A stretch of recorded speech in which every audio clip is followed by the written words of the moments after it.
because that's my name. Janine. We are actually live. Oh. So I'm hoping comments show up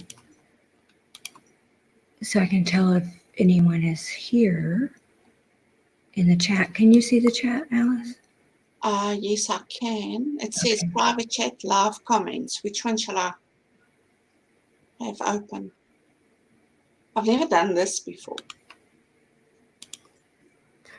I've only done it once. Yay! Hey Ragnar, hey Bianca, aloha. Where do you see that? So look, I can put her comment on the screen. Fights the zombies. We're all waiting for that. We all want to fight zombies. South Africa's full of them. Oh, there, I can see them too. Yeah. Hello. Hey guys. So, I wanted to interview Alice today, guys, to do an update on my tour in South Africa.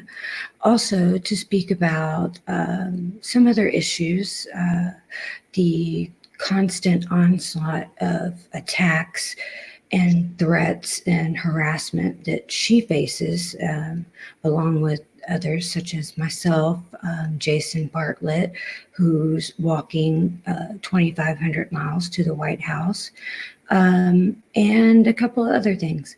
And in the spirit of tradition, I will give her a chance to question me. If you watched the last video, she made me cry. And I regretted it, but we're going to go with it. So how are you, Alice? I miss you. I miss you more. And it's so cold here. It's so cold. Look, it's cold here to me, and it's not cold. Well, we were there. We were in Texas last year this time, remember? Mm-hmm. We were there a day. I know. And it hasn't had one day as cold as this. Really? Well, Alice, I wanted to start off by just saying this has been a long, crazy journey for you, hasn't it? Coming to America, writing the book, just everything that you've been through since you came here. I would like to also mention that she's got the greatest husband ever who just said, let's do it. And they have made it work. Do you feel like at this point, things are going in the right direction for you and more on track than they were a year ago? Much more. It's much better. A year ago, we were here 5 months. So it was all still so new and scary and strange. You know, we didn't really know people here. I wasn't in contact with South Africans here. It was basically just you. And world. Mm-hmm. I remember something that you said to me because I was going to Walmart very late at night. And you just looked at me with horror. Woman, are you now looking for trouble? What's the matter with you? You go to Walmart at 2 o'clock in the morning? Yes, I know. We've done it once. It's something I would never, ever, ever even consider doing in South Africa. Right. But you also told me something else, that you didn't realize how bad it was in South Africa until you got here. And you know, Brandy, it's now even it's even more. I'm more aware of it now, being here 18 months later, than what I was in the beginning. Because now I get mad. You know, when I hear about the things going on and people just drop, I mean, those 2 teenagers on the highway. Do you know how many times we've stood on the highway that we've run out of gas? a faulty pump or a faulty filter or a dirty filter, whatever the case may be. And, that Johannes walked off to go and get fuel for the Very car or sad. something, that we were left on the side of the road. Do you know how many times that happens to a lot of people? And I mean, those two kids did nobody any harm. They weren't even alive in the apartheid era. I added them to the new video that I made, paying tribute to the more recent victims of murder. And I know that the girl was sitting in the truck after her boyfriend was killed, and they shot her in the head. And then they set the vehicle on fire. Yeah, you don't see that here. If something like that happens here in America, Very rare.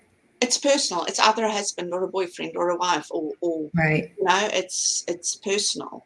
But that's what happens there, and it's scary. And now that I've lived a year and a half without that, we've gotten used to it, and that's scary as well, because often I wouldn't lock a door, and tomorrow morning I'd wake up and the door was never locked. And I start shaking, I start panicking, and I start hyperventilating, and, why did I do that? I shouldn't be doing that.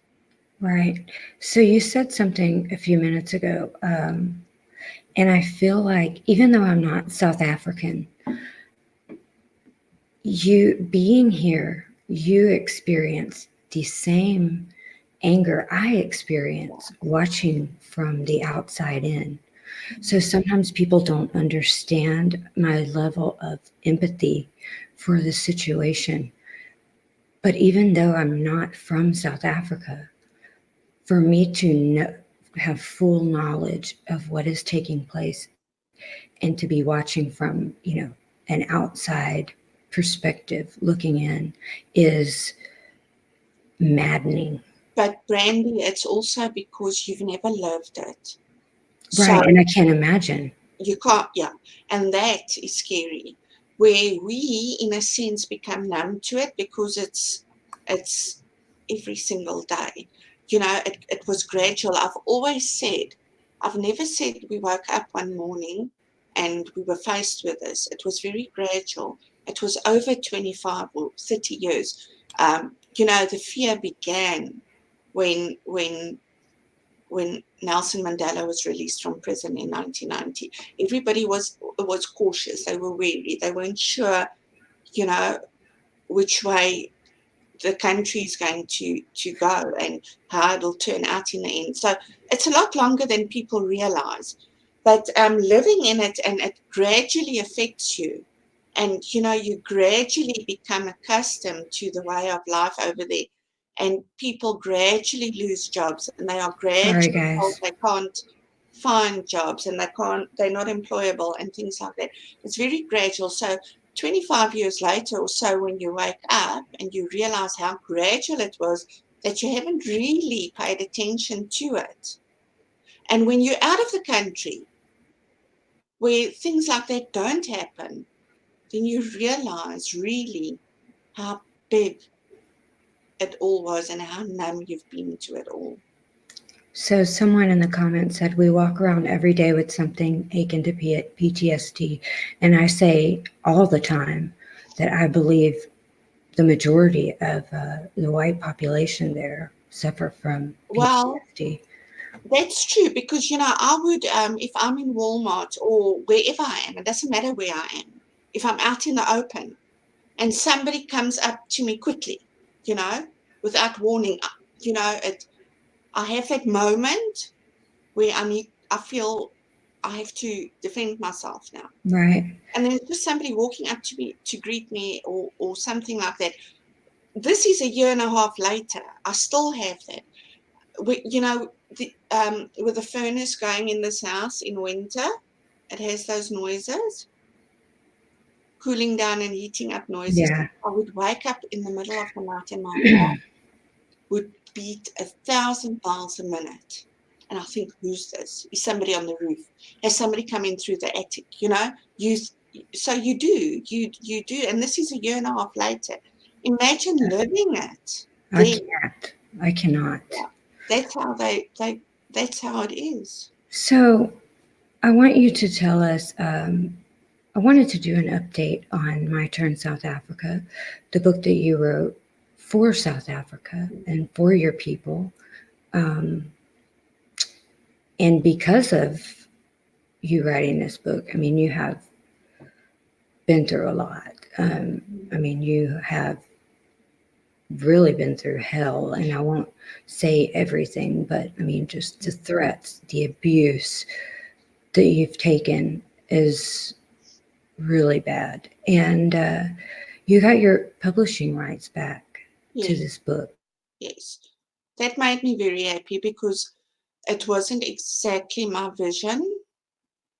Um, there's a lot of things in it that, Sorry, guys. the whole package wasn't my vision exactly.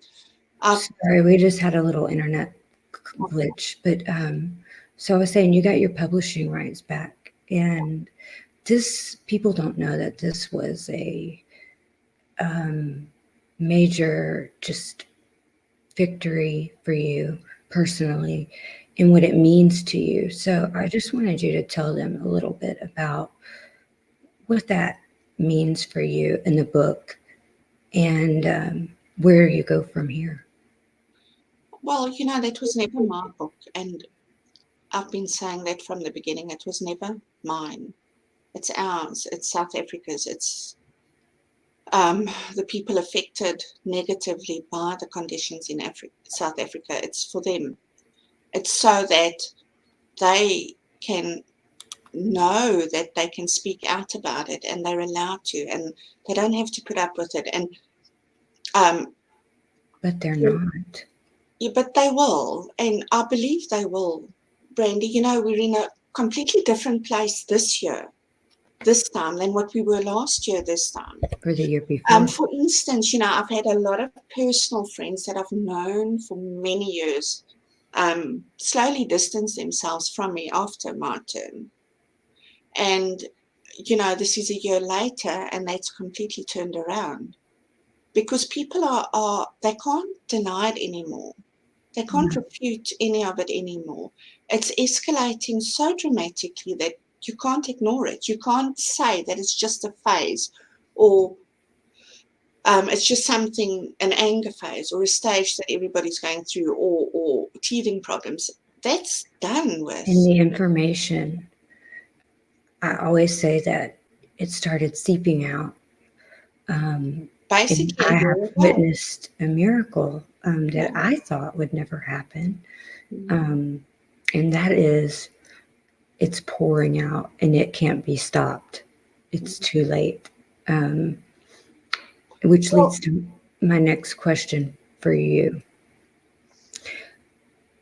A lot of people in South Africa, they lose hope because, and I know you know these things, I'm just speaking them, but they don't see progress as fast as they would like to, which I understand living under those conditions. Desperation. But as a South African from the outside looking in, tell them what you see, because many don't see the things being done and the progress made.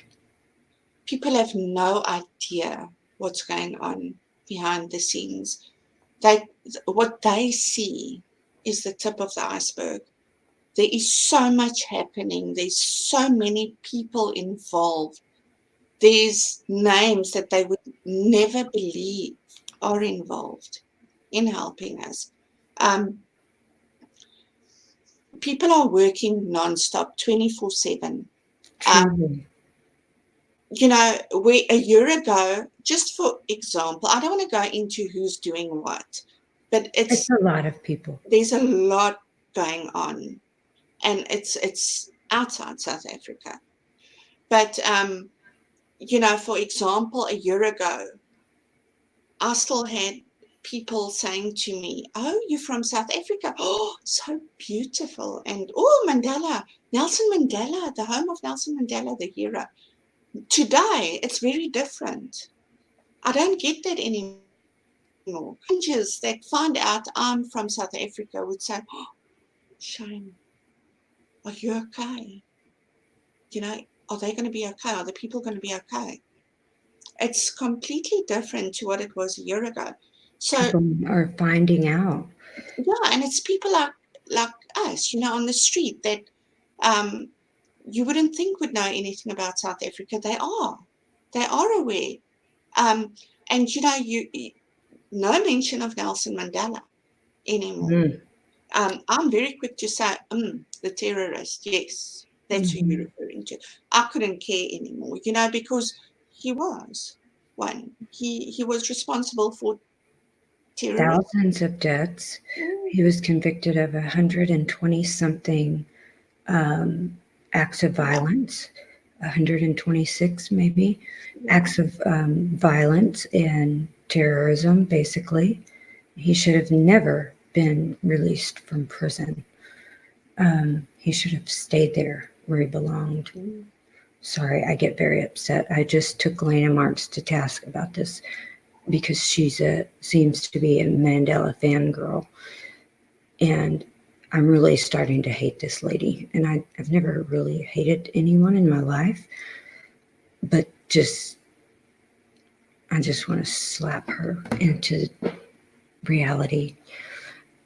But I want to say something because there's someone in the chat, Cobus, and he's been a friend to me for a good while.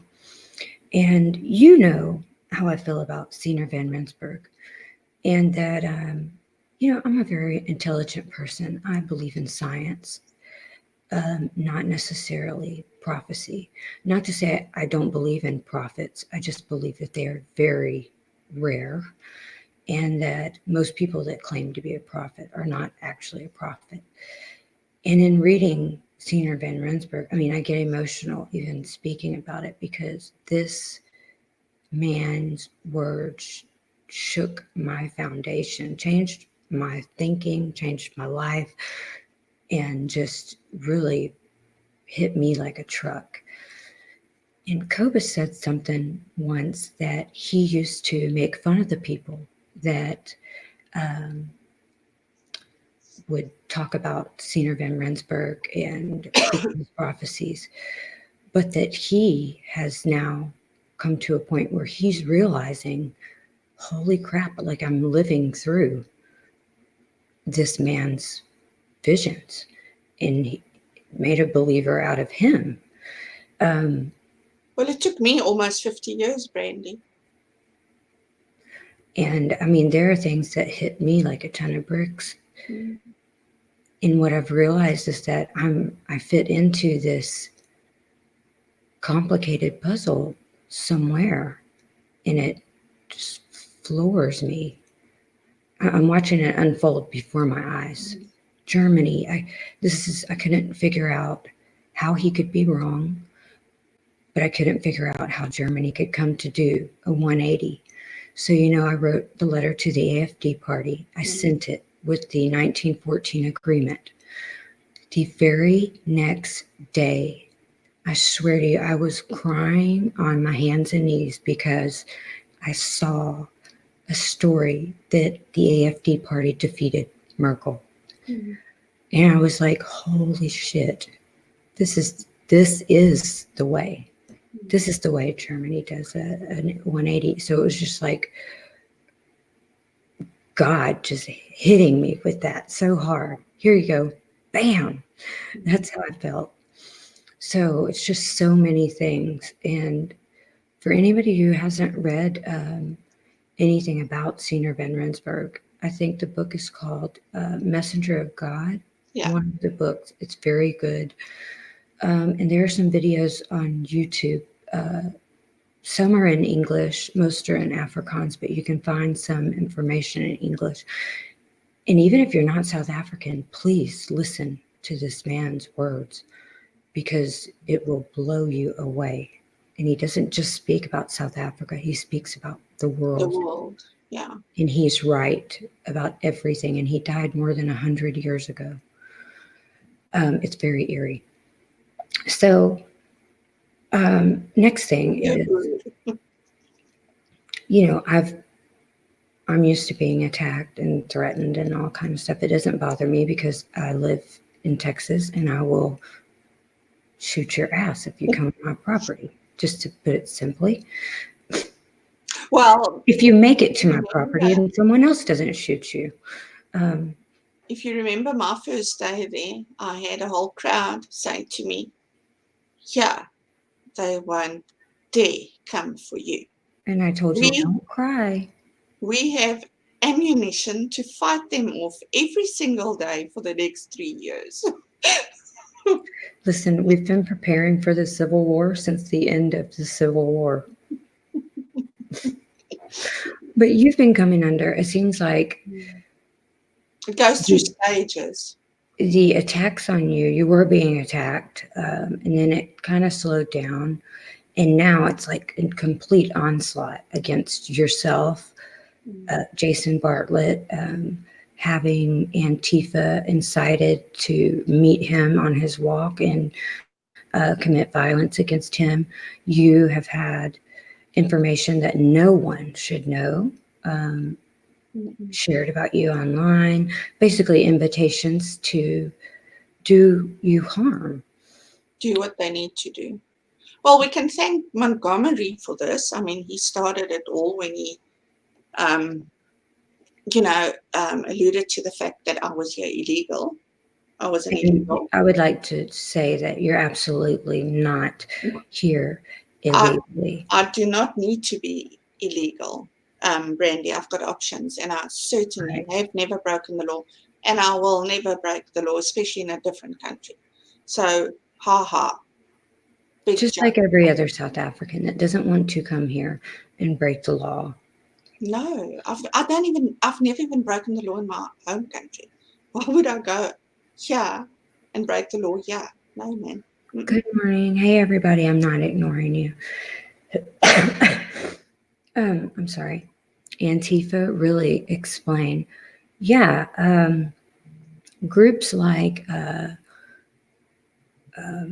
Busting the Myth Idiots and actual Antifa leaders here in America have tweeted out Jason Bartlett's information and that he's walking, where he's going to be next, and they attach at Antifa, wherever it may be, to meet him on his walk. So I have called out to patriots to meet Antifa if they meet Jason, because the last time Antifa got off a bus in Texas, they met 200 patriots with rifles on their backs, and behind them were the police.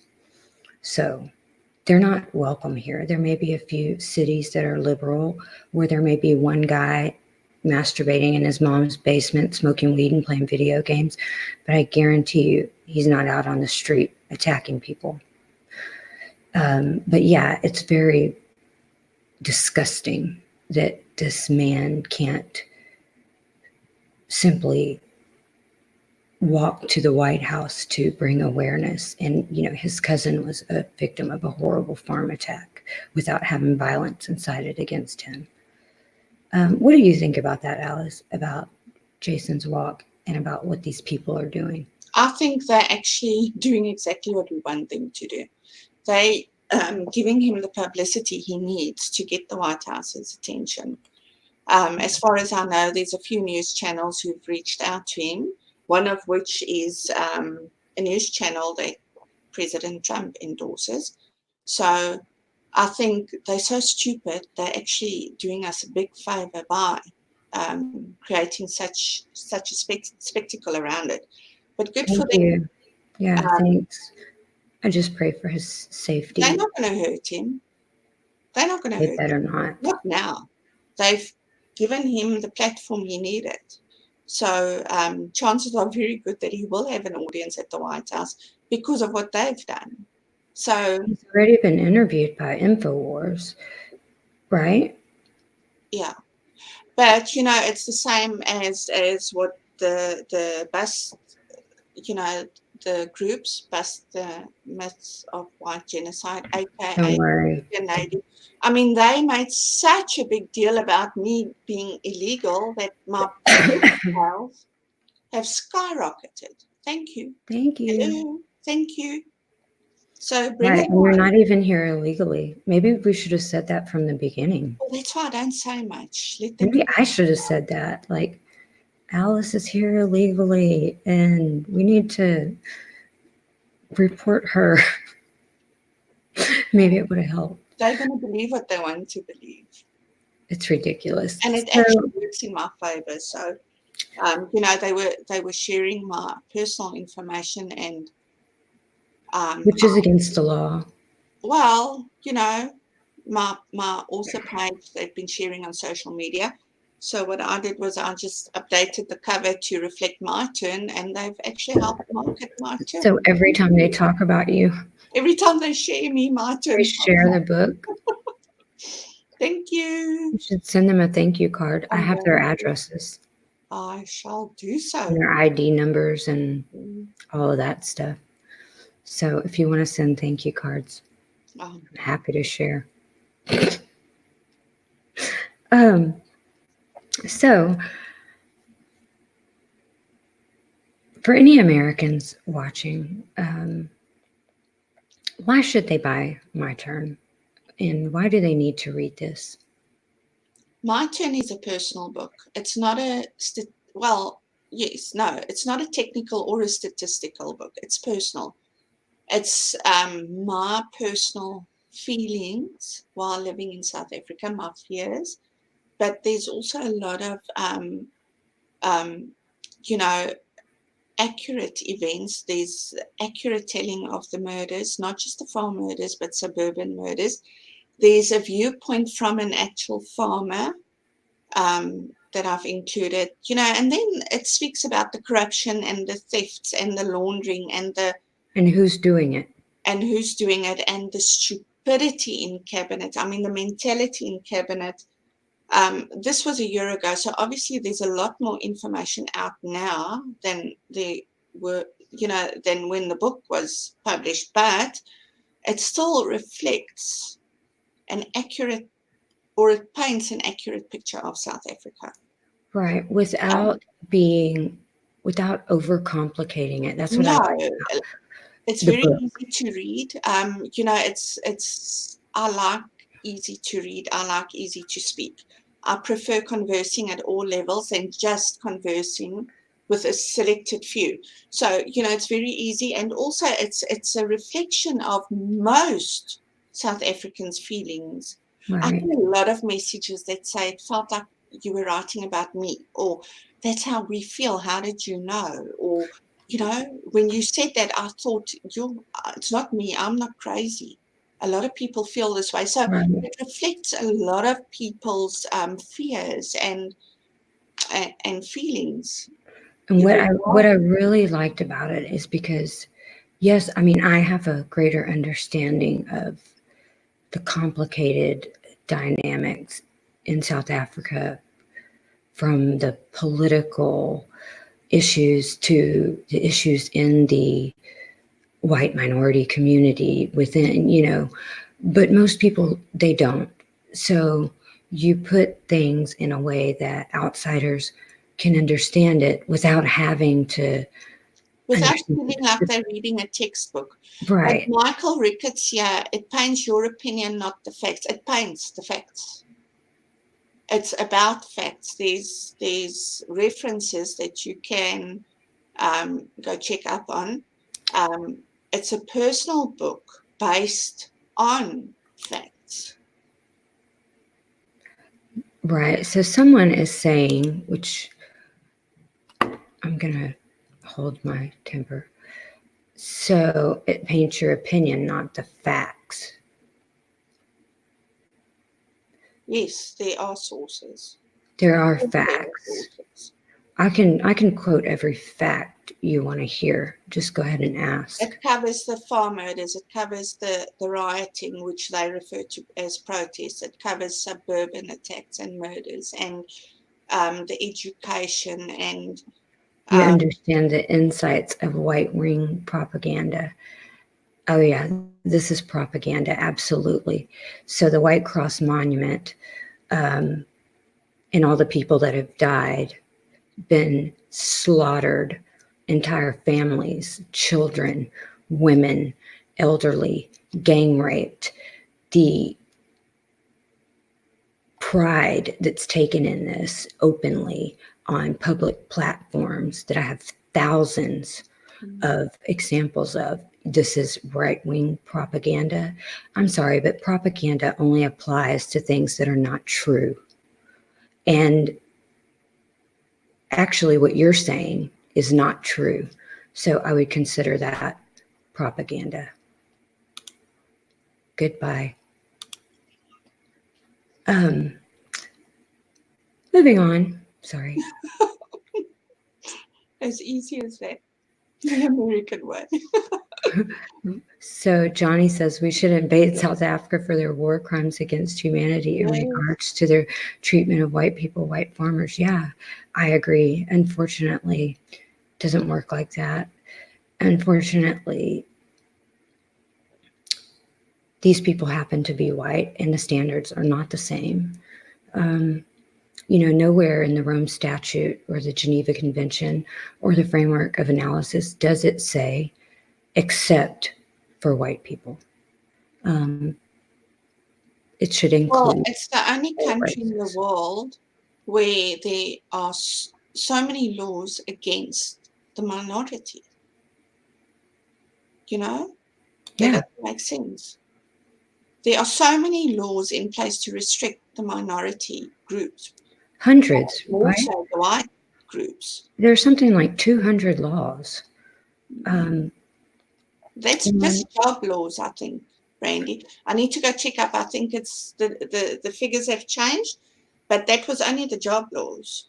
There are all the anti-white job laws. Yes, I think there's over 600 others. Holy crap. But I need to find that again. I'm speaking out of correction. Imagine for any American living in a place where you are blocked from even applying for a government job. So say you want to apply for a job at the post office. Guess what? You can't because you're white. When you go to apply for this job, you get a little pop-up that says, sorry, this job is only available for Blacks, Indians, or coloreds. Well, Cyril Ramaphosa has got his YES program aimed at the youth of South Africa. So what happens is there's 3 questions.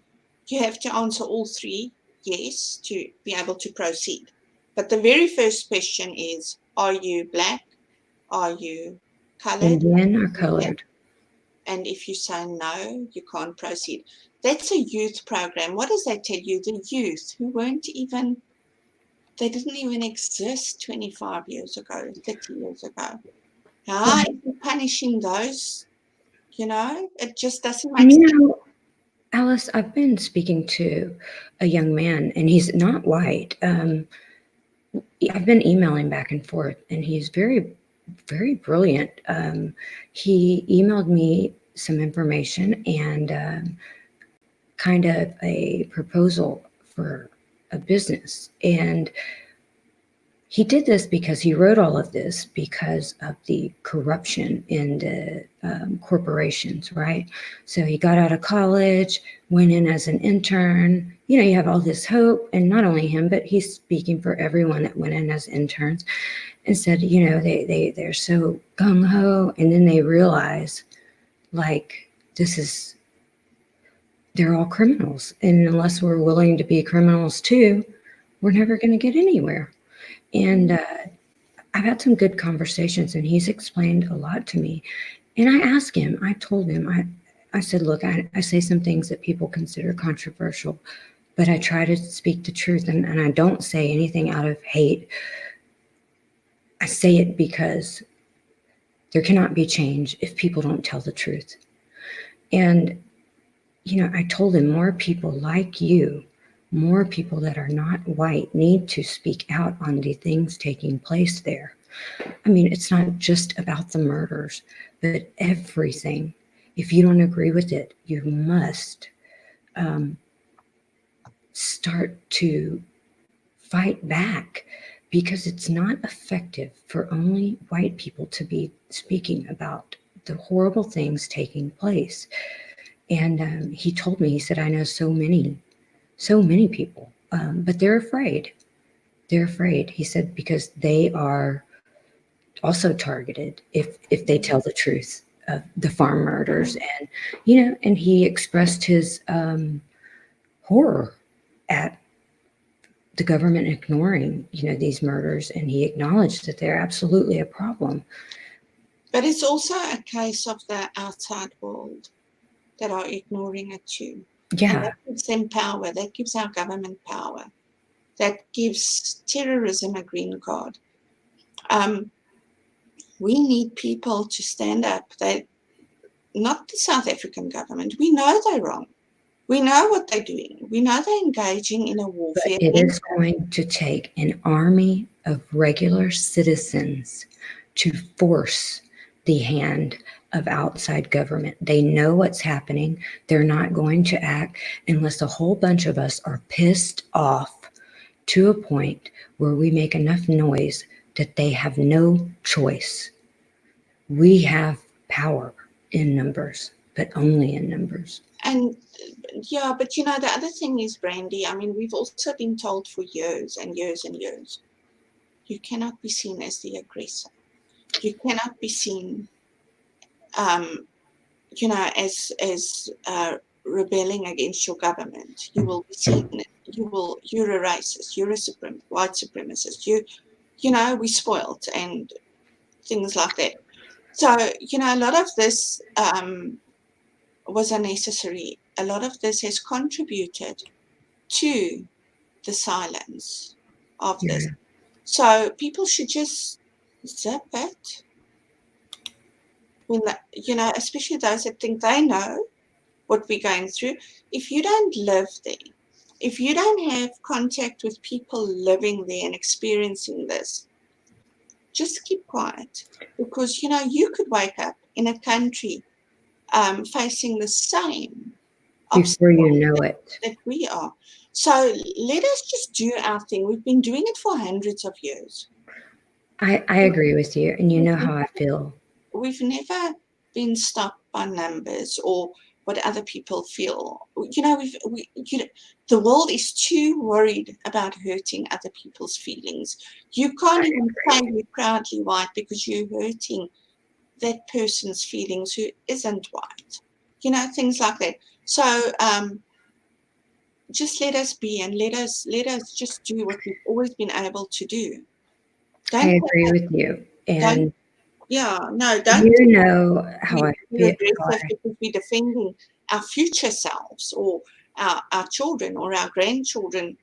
You know, we defending them from what's been happening every single day. Right. And you know that in the past, I believe the same thing. Like, just be on the defense. Don't do anything to be seen as the aggressors.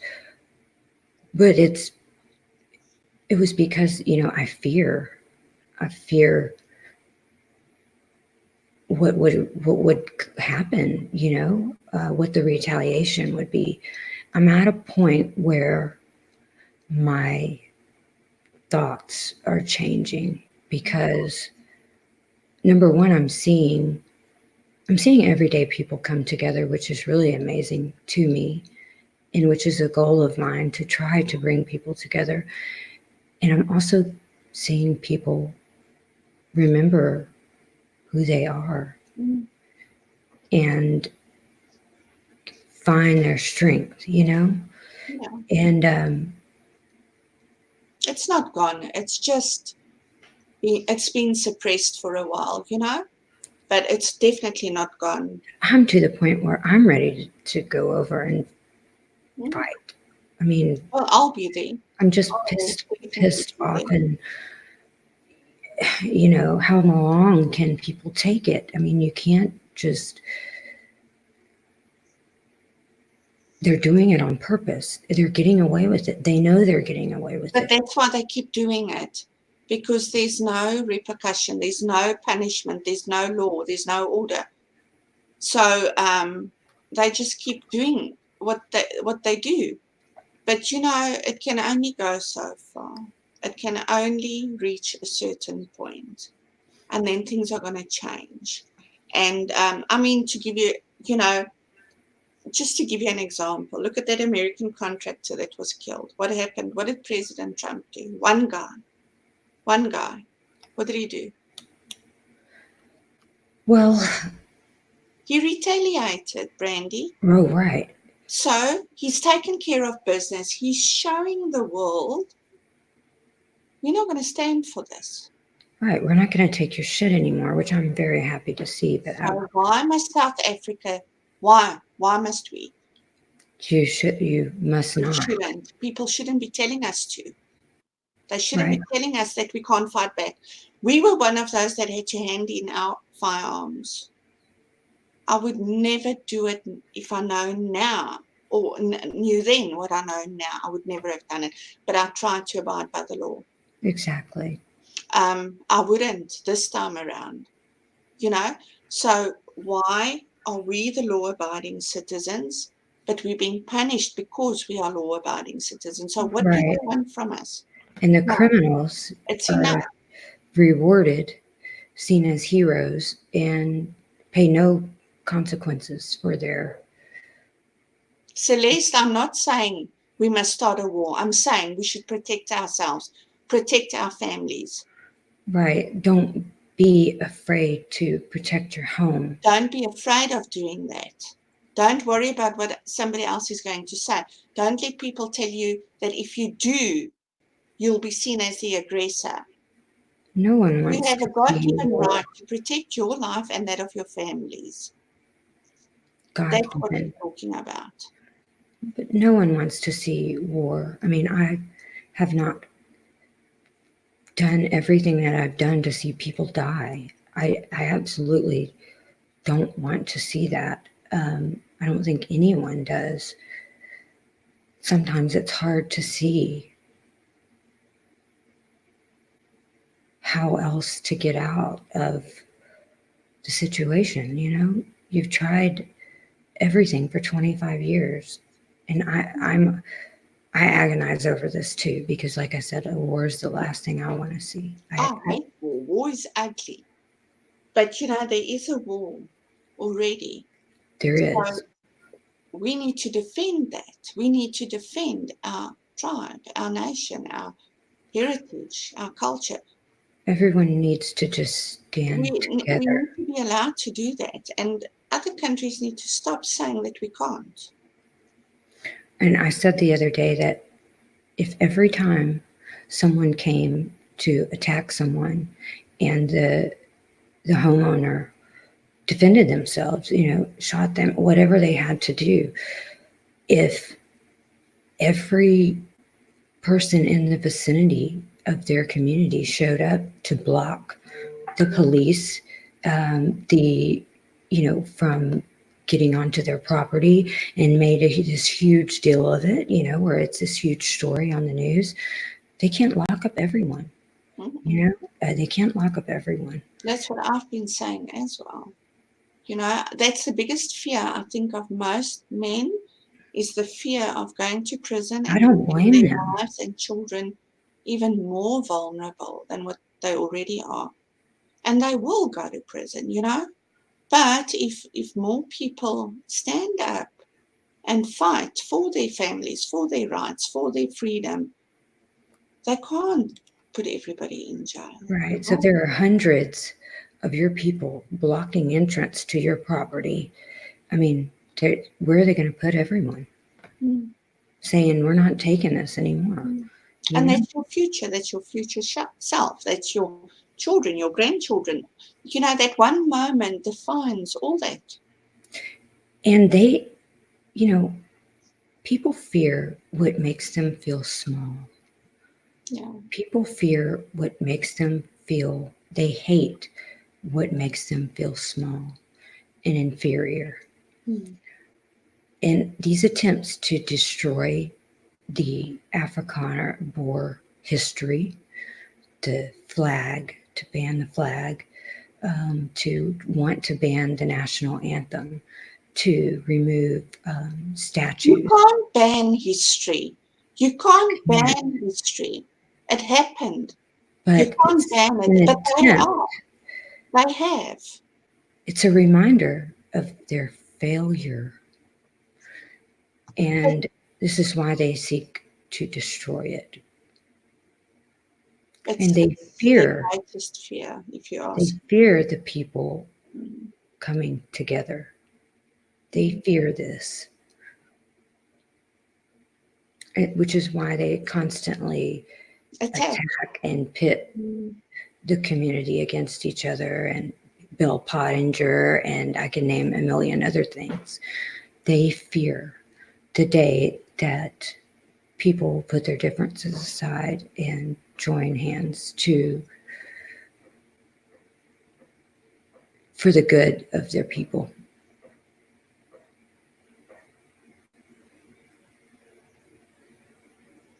But we should cling to our history and remember it, because in that lies who we are and what we are capable of. We should never ever allow them to discard that, because our history is rich. It's beautiful. And I'm amazed. I made a post yesterday morning, or the day before, because I had to talk with you in the morning, and I had a epiphany, a come to Jesus moment, where I realized that I don't see myself the way that you see me or some other people see me, right? So I realized that the people in South Africa, they don't see themselves the way I see them. Why I don't give up on them, and why I haven't walked away, even though I've taken so much crap and just insane, is because I see so much potential and strength, and the history is so amazing. You know, Brandy, the thing is, what people don't know about these people is we're very lovable. We don't want to fight. We want peace. We braai all the time. We care all the Just time. want to braai and drink we beer. are so happy-go-lucky. But there's a side to us when that switch gets flipped, right? And that's the part of us that you can see in history that has come out. You know, Charmaine, was it Charmaine Skeppers? The schools are being taken over. I know. I wanted to comment on her comment. You know, there's supposed to be 11 official languages in South Africa, of which Afrikaans is one. So once again, the law is being altered on a pay-as-you-go manner to suit them, irrespective of what our constitution says. You know, it's not the Roman law in place anymore. It's the ANC law. It's whatever they want it to be. And it's made up as they go along. They're not allowed to take Afrikaans out of schools, because it's Even one in of a our court, languages. don't your people have a right to present their court cases in Afrikaans as their first language? We're allowed to have access to any Afrikaans medium that we need, just like the Xhosas, the Zulus, the Setswanas. I mean, if that's your first language, I mean, it's crazy. I was going to say to Charmaine that don't worry, Charmaine. My children are both learning Afrikaans. I'm not great at speech, but I can read and write pretty well. I get my words backwards sometimes, but it's kind of like Afrikaans being your first language and writing in English. It's the same thing. Words get mixed up. But so at least I will do my part to see this live on, because I think it's something very special.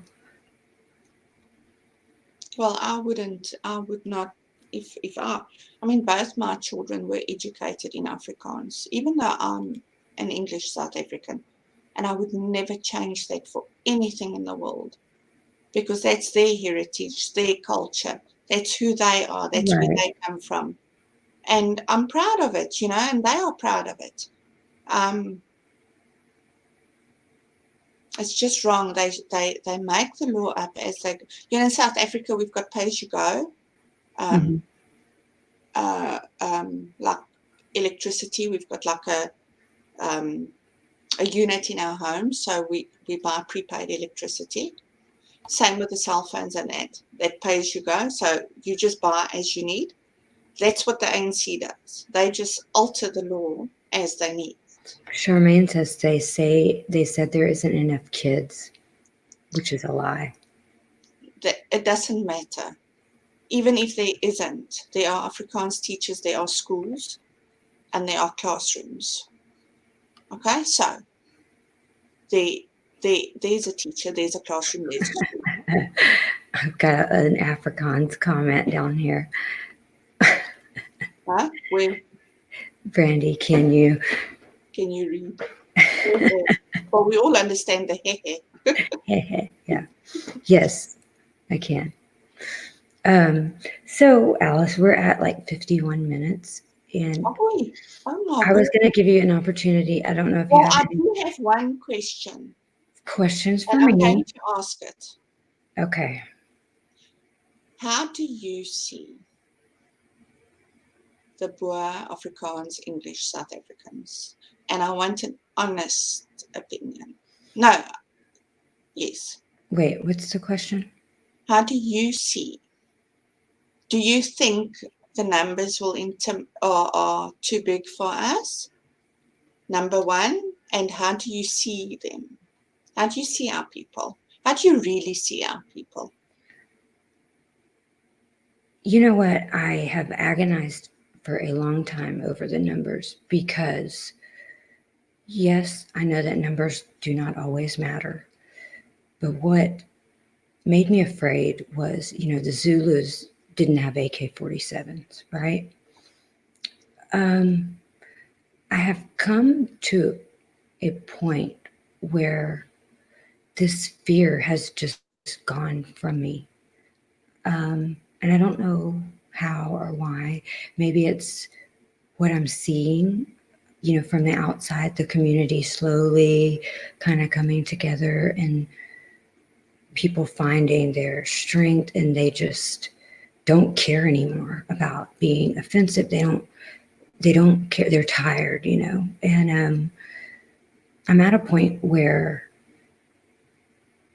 look, I just have to trust in God and trust in what I know and what I see. And that is, I don't believe that no matter the numbers, that they will lose. I don't, because I believe they are God's people. And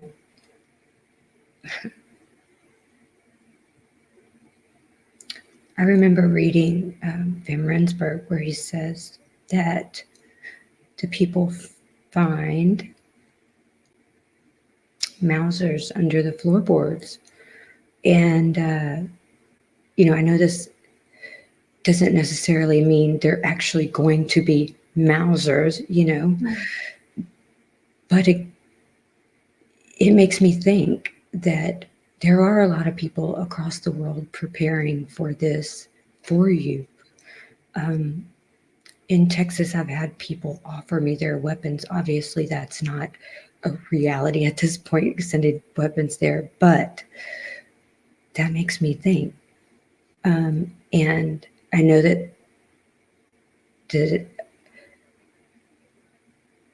what is needed will be provided. And it will be provided. That's why I say the numbers, they can have their numbers. And the strength and the history of everything these people have been through, all the wars, the battles fought for freedom and for this land, I cannot believe that it ends any other way. I cannot. And, you know, Senior Ben Rensburg has been right about everything else. So I have faith in that. I know the ending, and that the fear clear will fly again. I believe this. I believe it too. It will.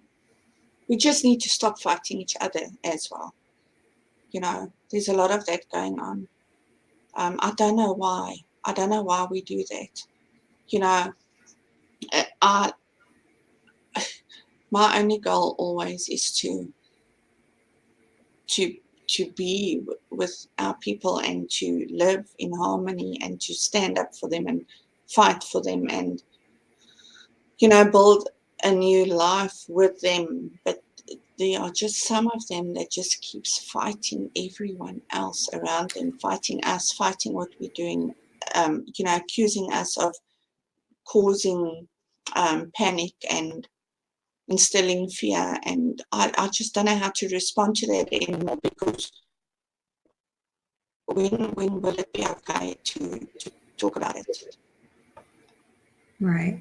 When will it So be okay? How must there be? I don't know.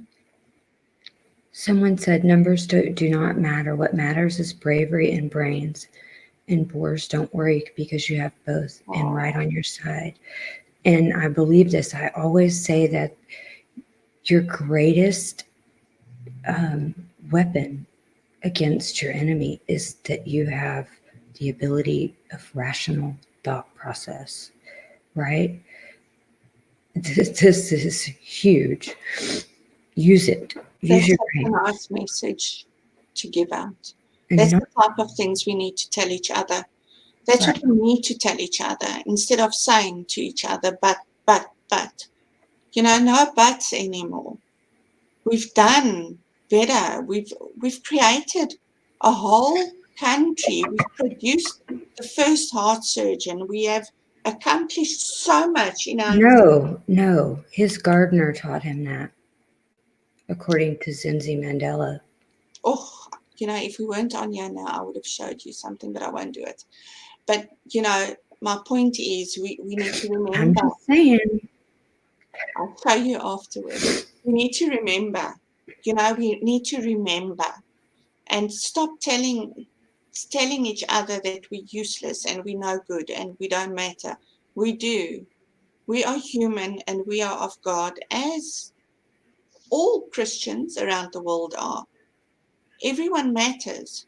So do we. Why shouldn't we matter? What makes us so bad that we don't matter? So why can't we just show our kids and show our grandkids that they matter too, and not put up with this anymore? So build each other up, you know, be there for one another, form a chain with people around you, and just get stronger and stronger from there. That's what chains are made of, you know, unity. So, yes, that's what I just wanted to say. Eendracht maak macht. I mean, this we were taught in primary school in South Africa, you know. We were children when we were taught this. Where did that go? How did that just slip away? We've always been united and we've been very strong when united. But today, everybody is against everybody. Everybody has a problem with everybody. Everybody accuses everybody of something. And that's why we're falling apart. And that's why we're vulnerable. But if people can just find a common ground, so if everyone can agree that they want everything to stop, what's being perpetrated against really all of South Africa, but also the murders against farmers and all of the white minority, the atrocities being committed against them, that's a common ground. It's And not that's the enough. murders. It's the torturing that goes into the murders that are too much. You know, Right. It's We not. can all agree on that, right? It's not as though the attackers walk in and first of all put a gun to everybody's head and takes them out and then ransack the house. No, They have to spend 2 to 4 to 6 hours torturing somebody. And they enjoy it. That's the thing. And they're held as heroes afterward. How evil is that? Evil enough that I don't think a human being could do that. It's not human nature. So only demons would know nothing of human nature, is the only thing I can make sense of. Yeah, 007 Spectre, has got a point, We don't really like rocking the boat. Right. And a lot of people have worked all their lives to get to a position where they're financially stable and comfortable. And, there's also that thing of you're always chasing more. The more you have, the more you want. And that's a big problem with a lot of people is they don't want to lose what they have. But what they don't understand is you're not going to have it. You're not going to have it. Your property is not only your home. And it won't only be your home. It'll be everything you own later on. And if you did, you don't have it anyways. So, This is true. He says Tolkien told you all in his books. If you think about that, it's absolutely true. White I'm guilt, a fan of Tolkien. 100% right. And it is prophesized. Anyways, I'll get to a point where I shouldn't say a lot of things that I say. Yeah, white guilt's a bullshit leftist made up term that shouldn't even exist, honestly. But I don't have white guilt. Me either, Jackie. We're snapping out. Yes, ons is te goedhartig, Shamaine. We don't want to fight. We don't want to hurt people. We're not killers. We're not murderers. We won't kick somebody when they're down. We'll never do that. Even if it's our enemy, we would stand up and help them out. Human nature. It's called human nature. Yeah. And it's being a decent human being. Yeah. That's maybe our problem. Someone said earlier that many people are desensitized to what's happening. And I say that often too, because when people speak, about the murders or even their own families being victims, I've noticed that, which I don't expect everyone to just cry and, but they just speak very matter-of-factly. I mean, horrifying things where I'm like, wait, what did you say? And they just boom, boom, boom. It's just factual.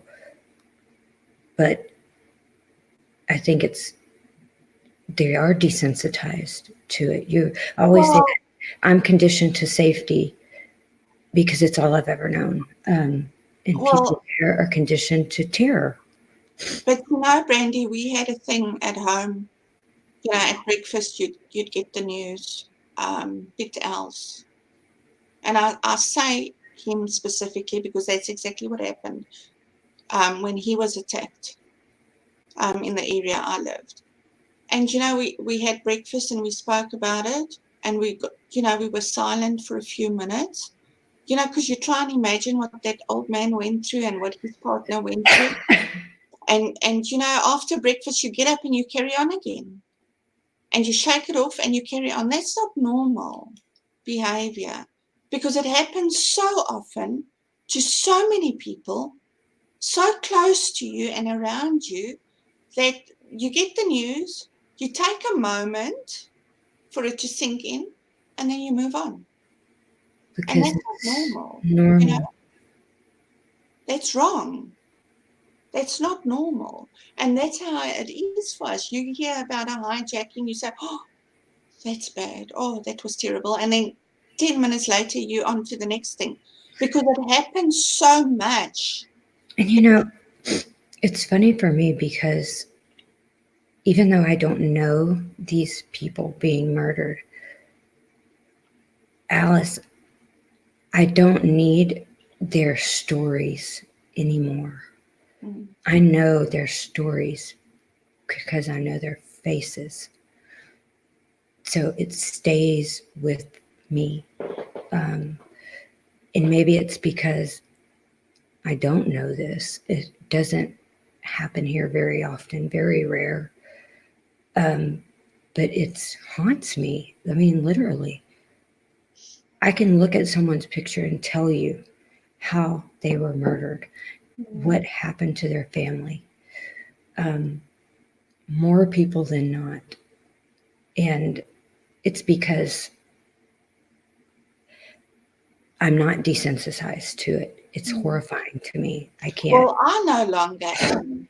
I mean, being here, for the time that we've been here, that's why I get mad now, Now that I'm here and I'm past all that, I'm not living in it anymore, I get mad, I get angry, Yeah. I get frustrated. And, I get so frustrated with watching this unfold in front of me. I still have people there that I love. And your I have hands my are whole tied. tribe that I love, and watching all this happening from outside and watching the government get away with what they are getting away with is it's ooh, And you can do nothing. You just feel helpless. You want to that just just makes me get everybody and just. well, that just makes me go at it even harder, because we're obviously doing something right with all the threats going around. No, it's not normal, and they shouldn't be allowed to get away with the things they're getting away with. No country would put up with that. No citizen would put up with that from any country. Why are we? Anywhere. Why Anywhere. are we? How many crosses are there? How many names are there? How many should there be until we say enough? I can tell you that there are so many that I have been trying to build a spreadsheet for at least a year to filter out. Just hang on a second. Jennifer, I never said white people aren't criminals. And I never said they've never committed crimes. I've never said that. Listen to what we are saying. No, don't play into this, because this is a distraction, what they try to do. Okay, the fact is, white people do commit crimes. Other races do commit crimes. No other race on the planet commits violent crime at the rate of Black South Africans, Black Americans, or Blacks anywhere else in the world. Okay? In America, 13% of the population commit 53% of the murder. That's a Department of Justice statistic. So the problem is, it is lied about, it is covered up, and excuses are made for it instead of holding people accountable. It's not my fault that these people are committing a gross amount of violent crime compared to every other race. All I'm doing is saying something that's a fact. So, I mean, white on black crime, even in America, is so small, there's not even a statistic. Okay? And I mean, look at the Kulini too. Look at the Kulini too. The witness lied, right? The justice isn't even applied the same to black and to white. Right. That's not even the same. So the Kulini too, with the witness that lied, were sentenced for murder, which they didn't commit. Right. And we're not speaking about white farmers slaughtering entire families of people and gang raping children and elderly and slitting people's throats and setting babies on fire and pouring boiling water down their throats or gasoline down their throats and setting them on fire. And cutting their eyelids out. So please. This is why we're not talking about white crime, because this is not happening. Facts don't care about your feelings. That's right. And I'm not the one, because I'm done playing nice. I'm going to speak the truth. And if you don't like it, then you shouldn't listen, because I'm done being polite, and I don't wish to offend anyone. I don't hate anyone, but I'm going to speak the truth. You show me a white farmer who has tortured and slaughtered an entire family of blacks, and I will immediately speak out on their behalf. Just one. Show me one, and I will make an entire video speaking out on their behalf.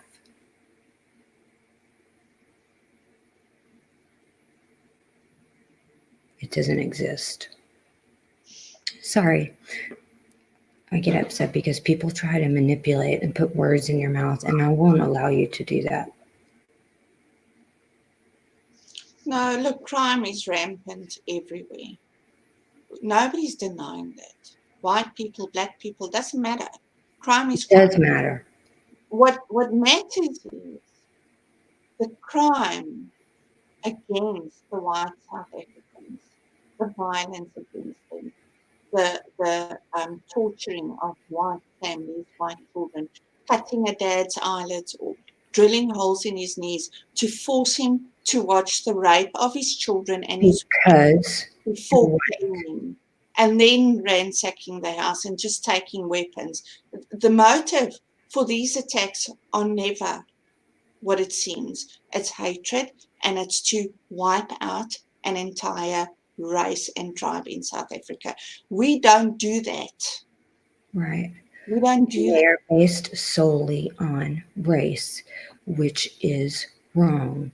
If it were any other people in the world that this were happening to, and they were not white, this would be the biggest news story in the entire world.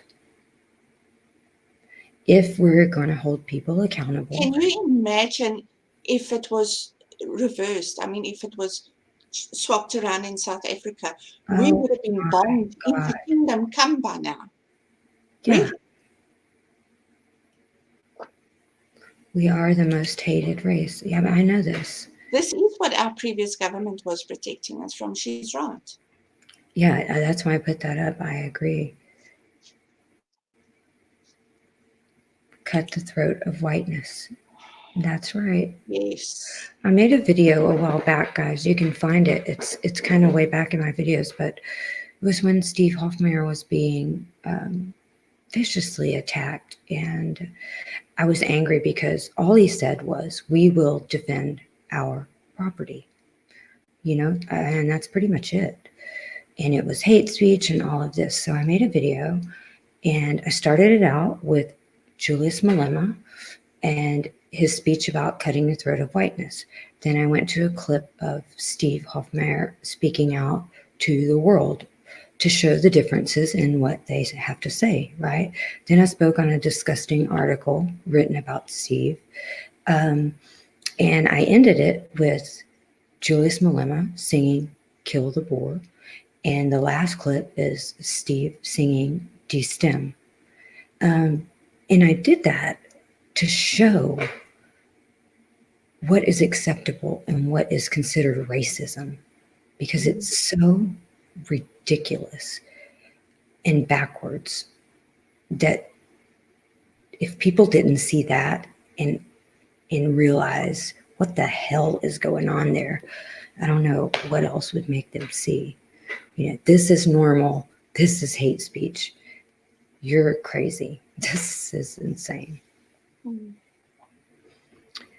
That's why I say the standards don't apply to both races. The law does not apply to both. You've got one set of laws for the minority, which is much harsher. For instance, again, the Kulini boys, right? Yeah. Then you've got a set of laws for the majority. When they commit these murders, they let out on 300 rands bail. Right. Now, Brandy, 300 rand is $20 in America. Right. It's $20, right? So for a murder, you need to bail yourself out at $20. So Philip and Peter, when they made bail, Half the town was burned down. People were attacked. I mean, they were basically only convicted because of the EFF intimidation. It made me so angry, and this is why I spoke for them. Every court hearing, all you see behind them is a sea of red. You know, they were there for intimidation. I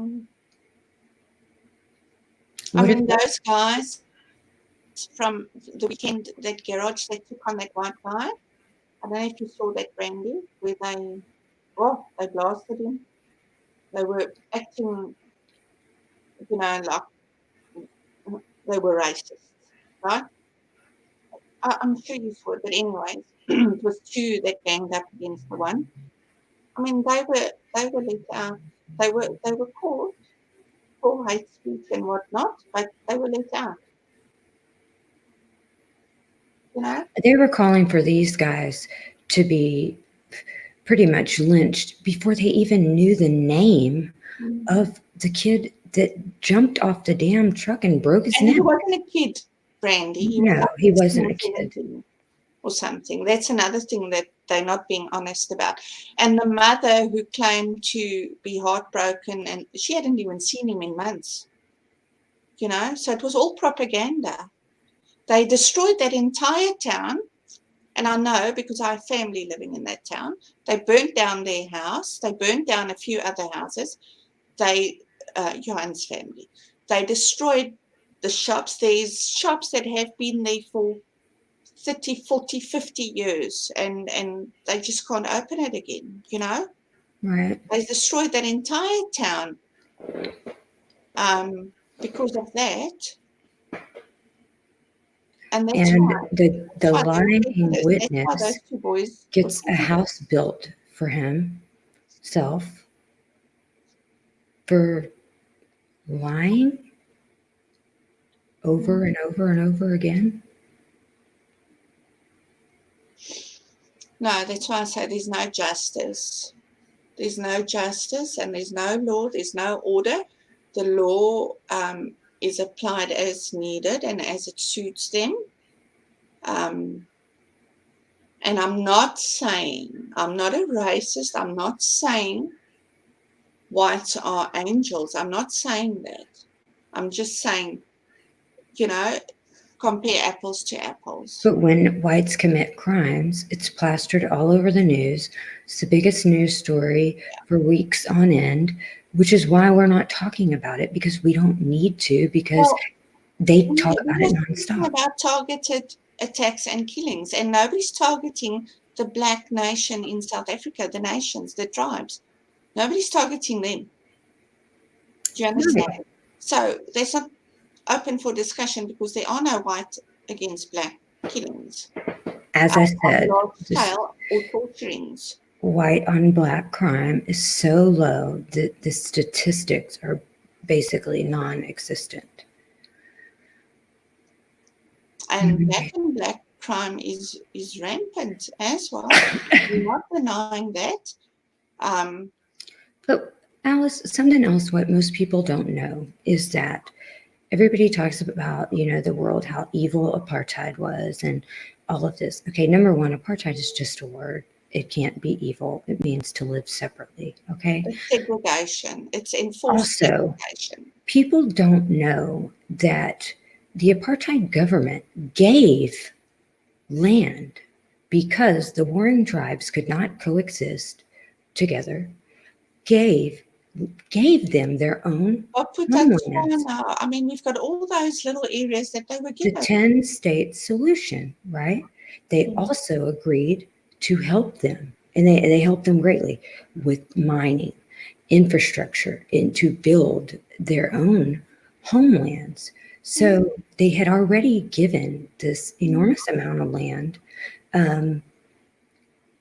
yet they're also forced to hand over their own country that they built. It's like someone showing up to your house and saying, hey, I really like this house, so you're going to have to leave because I don't have a house like this and I want it. And then the world or your community saying, yeah, you need to leave because that guy doesn't have a house like you, so you need to give yours to him. And tomorrow I'll go knocking on the next guy's house because I want to. I saw him do it. I wanted to. Right. Yeah. No, what people also don't understand about apartheid is, I've got it in the book. I mean, there's the best hospitals were built, the best schools were built, the best universities and libraries were built. What have they done the past few years? They've burnt them down. They've burnt down schools, hospitals, libraries. They want it all, but they burn it all down. That they want, they're burning down. So I don't understand the mentality of this. The pass rate apparently now is going from 30% to 20%. I don't know how we're going to have successful doctors and lawyers and essential services in South Africa with something. Everything has to crash, fail, before anything can change. But also in apartheid, what people need to understand is the black on black killings far, far outweighed. Which was why there was the 10-state solution. And also the youth that were killed, even though it was very bad that it And it wasn't only they attacked South Africa that people couldn't move freely, right? You could only move freely in your state, your territory, which makes perfect sense in a country. If you come into my country, the government has the right to know where you're going, what you're doing, when you're leaving, if you're leaving. You know what I'm saying? So people think that it was only South Africa where people couldn't move freely. Well, when he talks about factional violence, that's exactly suck my socks. And that's karma. Mm. What exactly is karma? 1,500 years of slavery is karma for what? First of all, so these people were stuck on the continent while my ancestors were forging steel and building ships. And they were stuck on the continent until my ancestors arrived and their own people sold them as slaves. And the fact is, more Black people have owned slaves in history than any other race of people. In America, only 1% of slaves were owned by whites. Look what Kevin Rensburg is saying. And I actually think I can remember something like that. Can't remember. Johannes de Jong did what pre-94? Did I miss something? Alice, they did. I don't remember what it was you said. The Zulus and Xhosas had been at war for 400 years. Yeah. I know. There was a genocide that took place the Dungan, you all know that history. I know they've always been at war with each other. Right. Okay, guys. Well, we've been on for almost an hour and a half, and I just missed talking to you. So, even under apartheid, other African countries, people came to South Africa. Just remember one thing: we don't have an RSA next to our borders to flee to, right? Put a boot in their evil backsides. What does Uru mean? It means to renew, to cleanse. In reference to South Africa, it means to cleanse the nation of white people. Uhuru. Yeah. Right, I can't pronounce it right. No, you did pronounce it right. But I did. I was trying to speak about this the other day and I couldn't get it out. Visual design, yeah. Actually, I was asking Lena Marks if she knew what it was, but I erased it because I thought I spelled it wrong. What does Uhuru mean? I've always wondered. So it means to, in reference to South Africa, it means to cleanse the nation of whites.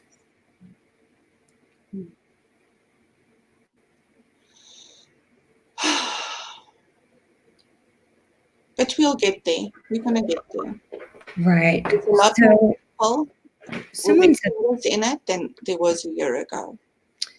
Harry just said this, but I want to say, Harry, because I worry greatly for the entire world where, you know, everything's just crazy and makes no sense. And someone said something to me the other day because I was worrying about something in Texas. And they said that the scales have a way of balancing themselves. I don't know if it's God. I don't know if it's cosmic karma, what it is. But I see this to be true so many times. You know, you think things are going off in a ditch and somehow things end up, you know, coming back to an even playing field, right? And I believe that this situation is one of those situations. And I have faith that the outcome is going to be great. JJ Watt raised $100 million for Hurricane Harvey. I agree. Why can't rich whites help out? I say the same thing all the time. I love JJ Watt too. I'm a Texans fan and definitely a JJ Watt fan. And I was in Hurricane Harvey and watched the suffering. So what he did was amazing. And sorry. What are you laughing at? Charmaine. I don't think Lana Marks likes me. She's quiet on Twitter now. She doesn't Charmaine, like me. you can ask Alice. I'm surprised she hasn't blocked me from Instagram because I like bomb her posts with these long, like horrifying messages telling everything. And I know she reads them because when I posted all the pictures of her son with Hillary Clinton, they were gone the very next day. Mm. So that's why I just keep writing them.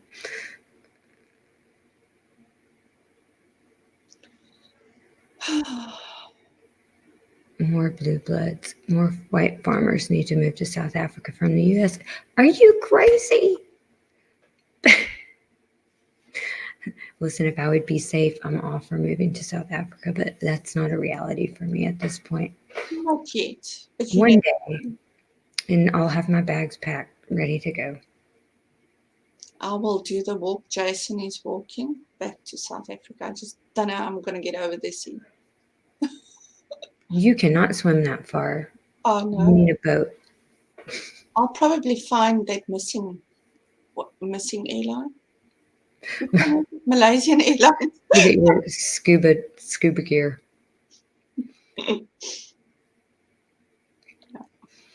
Okay, guys. Well, we've been on for an hour and a half now. And although I love speaking to you, Alice, and I miss you very much, we're going to end here. Thanks everybody so much for watching. Except for the trolls. Oh, that's okay. But I love it when you reveal yourself. That way I can block you. Going to speak about. Yeah, you need all the support you can get, Michelle, and we are trying very hard to make that a reality. There's a lot of support already. Just remember that. You may not see it, you may not hear it, you may not know it, but it's there. Right. So thank you all very, very much. And we love you guys, and I will be thinking of you. Bye-bye. Bye. Thank you for joining.